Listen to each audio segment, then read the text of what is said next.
अस्सलाम वालेकुम। मैं हूं मुदस्सिर कदीर और आप देख रहे हैं हेल्थ वेलनेस मुदस्सिर कदीर के साथ। नाज़रीन, जैसा कि आपको मालूम है कि आजकल सैलाब की सूरत हाल जो है वो बढ़ती जा रही है और पानी जो है मुख्तलिफ जगहों पे खड़ा नज़र आता है। अब ये जो पानी खड़ा हुआ है, ये जब उतरेगा तो उसके बाद एक सूरत हाल पैदा होगी, वहाँ पर वबाई अमराज फूटेंगे। वो वबाई अमराज जो हो सकते हैं, उनमें टाइफाइड भी सर-ए-फ़हरिस्त है, उनमें मलेरिया भी सर-ए-फ़हरिस्त है और उनमें डेंगू भी नज़र आ रहा होता है। इसके अलावा कुछ बीमारियाँ वायरल होती हैं, जिनमें हेपेटाइटिस और कुछ जिल्द की बीमारियाँ हैं।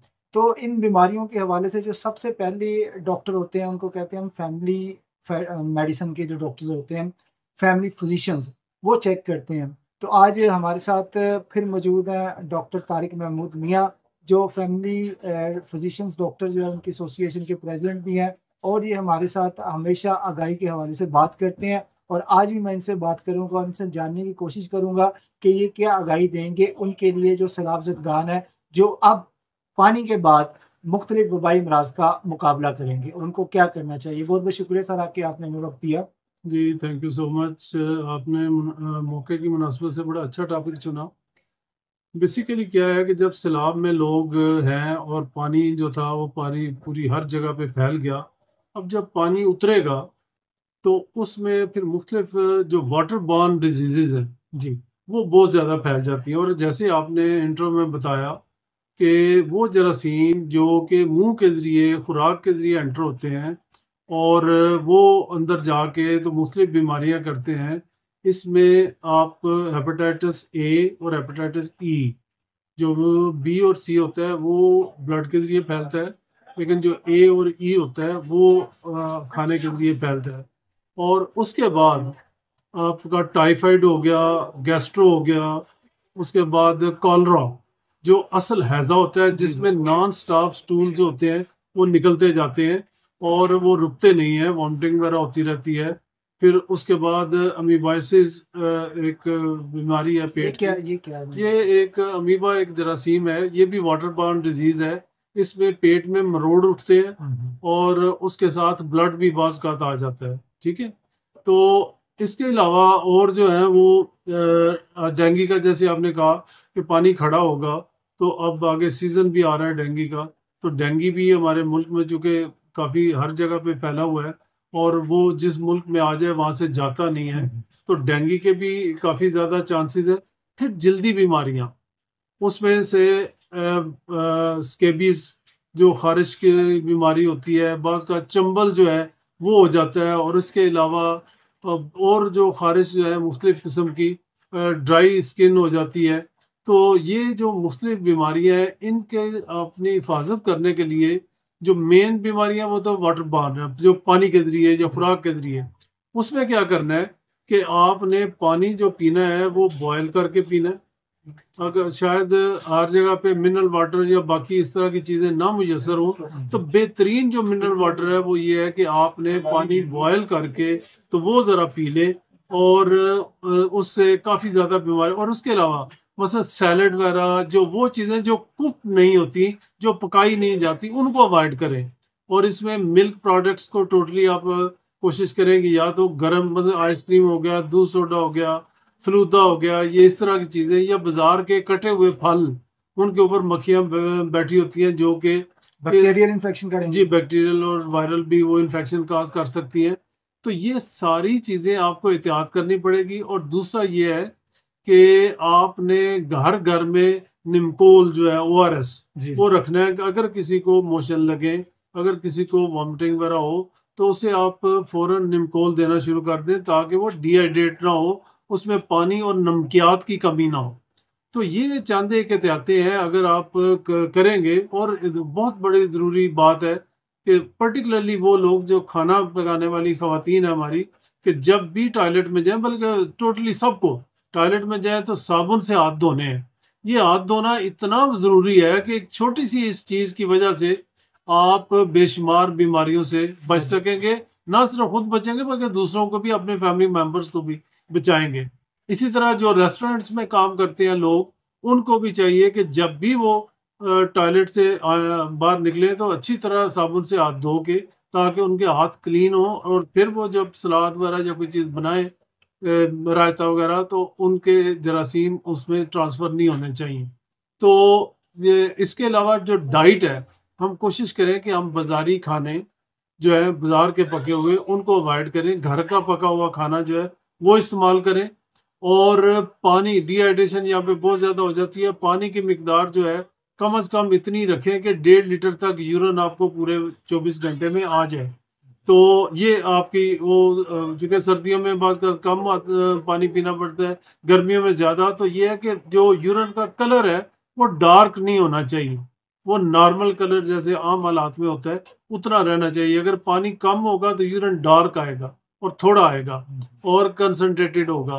तो अगर मतलब इतना आपको पानी 4 से 6 गिलास तो मिनिमम है, लेकिन ये है कि 8 से 12 तक आप मौसम की मुनासिबत से पी सकते हैं।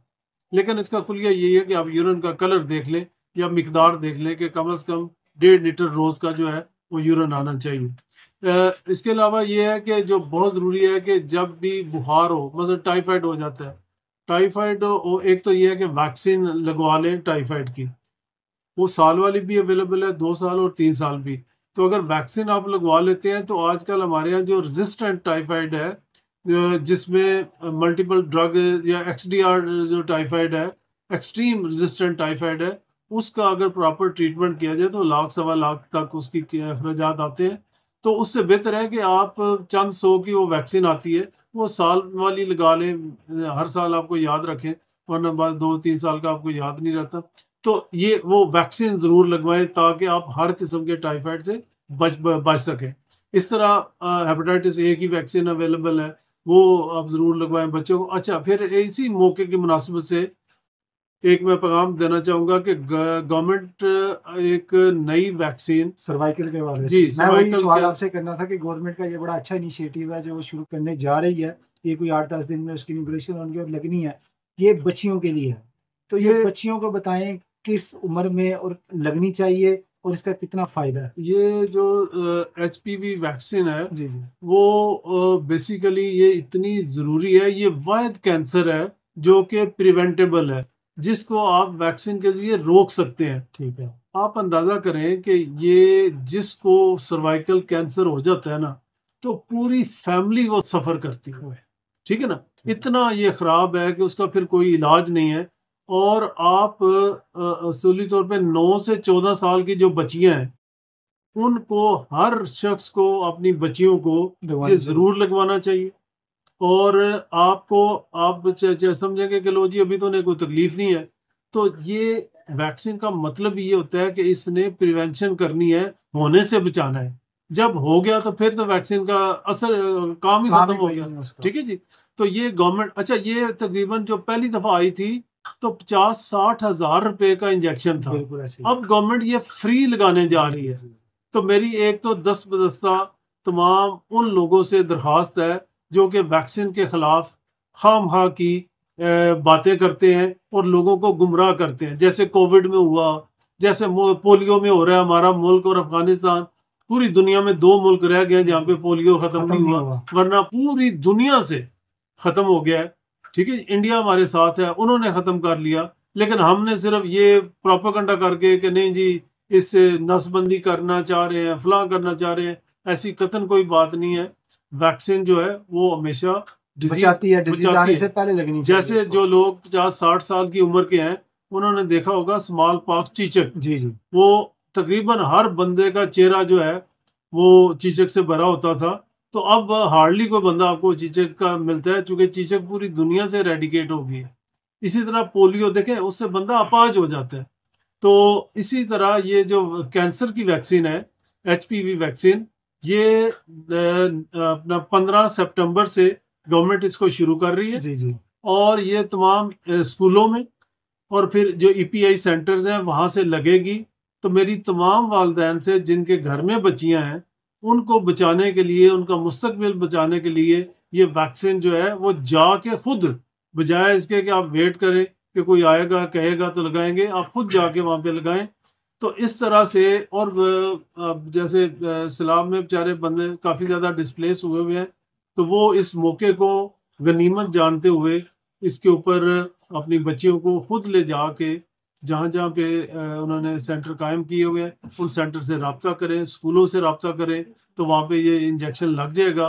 और चूँकि ये फ्री है तो इसलिए इसमें आपको प्राइस भी नहीं कोई देनी पड़ेगी, वरना ये आप खुद लगाएंगे, प्राइवेटली लगाएंगे तो ये बहुत महंगा महंगे इंजेक्शन। इलाज है। डॉक्टर साहब, आपका क्योंकि इलाका है गुजरात का, वहाँ पर तो वबाई सूरत हाल बड़ी ख़राब हुई है, एक दिन में 577 मिलीलीटर बारिश हो गई। आप फैमिली फिजिशियन एसोसिएशन के प्रेसिडेंट हैं, कोई कैंप नहीं आप नज़र आया आपका? हम जी सुबह जा रहे हैं पहले सियालकोट। ठीक है, सियालकोट हमारा राब्ता हुआ है, वहाँ पे हमारे इंशाल्लाह सुबह 7 बजे हम यहाँ लाहौर से निकलेंगे। और वहाँ जाके हम वहाँ पे तकरीबन कोई 400 लोगों का खाना भी साथ लेके जा रहे हैं। उसके अलावा मेडिसिन हम लेके जा रहे हैं। वहाँ हमारे 8-10 डॉक्टर जो हैं वो पेशेंट चेक करेंगे, उन्हें फ्री दवाइयाँ देंगे। और इसी तरह फिर नेक्स्ट हमारा गुजरात, जंग और इधर साउथ की तरफ है, फिर केपीके में जहाँ जहाँ हमारा राब्ते हो रहे हैं वहाँ पे इंशाल्लाह हमारी टीम जाएगी। और हम ये फ्रीज़ा हमने हर साल जब स्वात में आईडीपीज का मामला आया तो फिर हमने कैंप्स लगाए वहाँ पे जाके। इसी तरह जो पिछली दफ़ा हम डेरा इस्माइल खां और सरहद में काफ़ी जगहों पे कैंप्स लगाए। पंजाब में हमने साउथ पंजाब में काफ़ी। और इस इंशाल्लाह इससे चूँकि पहले ये था कि पता नहीं कोई फैसिलिटी अवेलेबल है, रास्ते हैं कि नहीं है। अब जो जो हमारा वहाँ के लोकल लोगों से रब्ता हो रहा है, जो हमारे चैप्टर्स हैं, तो इंशाल्लाह पहला हमारा कल से सियालकोट से में हम शुरू कर रहे हैं। डॉक्टर तारिक महमूद मियाँ, आपका बहुत बहुत शुक्रिया कि आपने हमें वक्त दिया और बड़ी मुफस्सल आगाही की गुफ्तगू की जो हमने नाज़रीन तक पहुँचाई। मैं आपका एक मरतबा फिर शुक्रिया अदा करता हूँ। Thank you. और इसी के साथ ही अपने मेज़बान प्रोड्यूसर मुदस्सिर कदीर को इजाज़त दीजिए। अल्लाह हाफ़िज़।